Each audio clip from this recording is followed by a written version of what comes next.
Alright, welcome to the Strange North channel. In this video, I'm going to take you through an interesting park in Edmonton that's definitely not as popular as some of its other parks. And this park has definitely seen a long period of decline over time. And I'm talking about the 2.9 square kilometer Strathcona Science Provincial Park. This park is located along the banks of the North Saskatchewan River on the northeastern edge of the city in between Edmonton and Sherwood Park. For thousands of years, the site of this park was used as an annual First Nations camp. It was close to the river, which was used for transportation, and the bluffs of the river valley provided ample opportunities for bison hunting. There were major archaeological excavations on the site from 1978 to 1980. And this was one of Alberta's largest archaeological dig sites. And so this particular spot has a long history that was preserved in the ground. This area is largely surrounded by heavy industry. And so to protect this area from encroaching industrial development, the Strathcona Science Provincial Park was officially opened on July 6 of 1980. And on this site, the Alberta government opened 6 octagon-shaped buildings, including an archaeological center. And these buildings were set up to preserve the history of the site and highlight the relationship between nature and human activity. But these buildings didn't stay open very long. Most of them were closed in 1988, and the archaeological center closed in 1991. In 2013, 2 of the buildings were torn down, and in 2015, the remaining buildings were demolished. And I wish I could go back in time and take pictures and video of these old buildings. They definitely had this 1980s vibe, and I remember visiting them as a kid.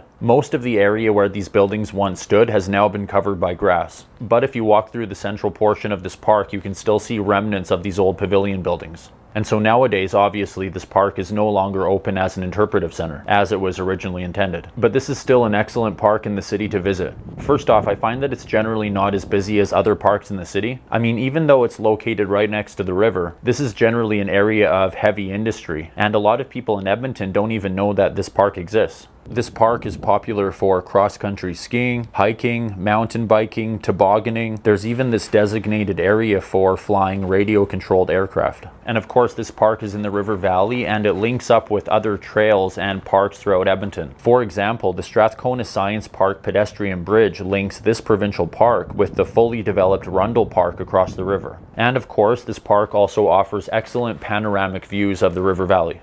And to me, this park just has a kind of wild and abandoned vibe to it. I mean, it still receives a reasonable amount of maintenance, but it's definitely not as well maintained as other major parks in Edmonton. And it doesn't have close to the amount of regular park amenities, although the original washroom building is still standing next to the main parking lot. And personally, I enjoy the fact that this park is located right next to Edmonton's heavy industrial area. I just find this industrial area to be kind of interesting to look at, and that element gives this park a bit of a unique vibe. And then on the north end of the park is one of Edmonton's ski hills, the Sunridge ski area. This facility opened in the winter of 1980 along with the rest of the park. I think it was originally called the Strathcona Ski Hill, and then in 1983 the area was contracted to a private company and renamed the Hidden Ridge Ski Area. And then a few years later in 1988 it was renamed Sunridge. And this is another interesting area to walk around. From up here, you can really see the interesting juxtaposition of this heavy industrial area and then this lush provincial park right next to it.